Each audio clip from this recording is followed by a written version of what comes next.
మన రాష్ట్రంలో పవన్ అన్న ఉన్నారు. నేను ఎన్నో మార్లు చెప్పా,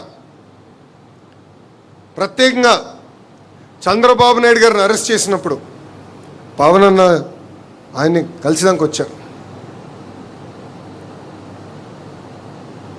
మేము కలిసిన తర్వాత ప్రెస్ మీట్ పెట్టి అక్కడ బస్సులో కుటుంబం అంతా ఉంటే కలవాలని నేను వచ్చాను.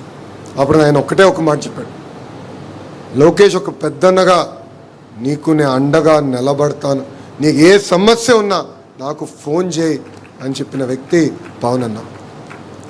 ఈరోజు చాలా స్పష్టంగా ఆయన చెప్తున్నారు, కనీసం 15 సంవత్సరాలు చంద్రబాబు నాయుడు గారి నాయకత్వంలో ఎన్డీఏ ప్రభుత్వం ఏర్పడాలి, కలిసికట్టుగా మనం పనిచేయాలని.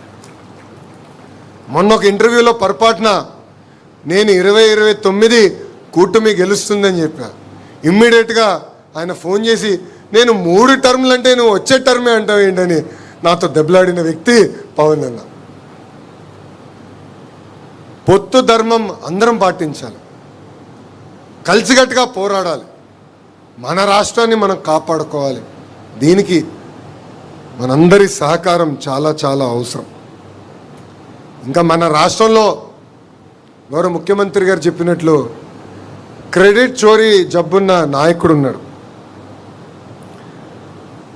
సారీ, మన రాష్ట్రంలో కాదు, బెంగళూరులో ఉంటాడు ఆయన. ఇప్పుడు అయింది బెన్ తాహై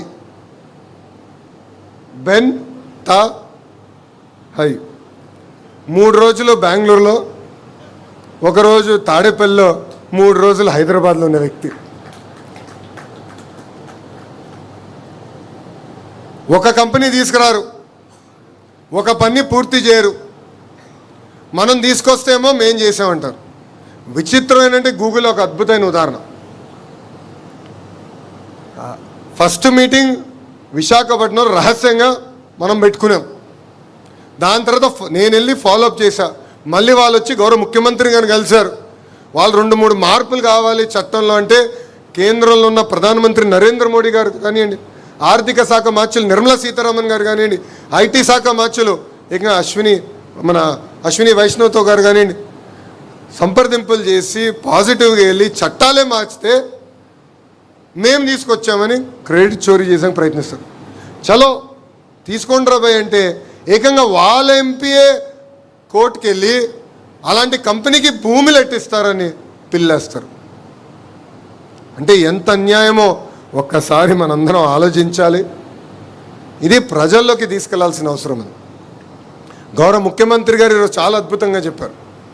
వివేకానంద రెడ్డి గారి హత్యనే ఒక అద్భుతమైన ఉదాహరణ.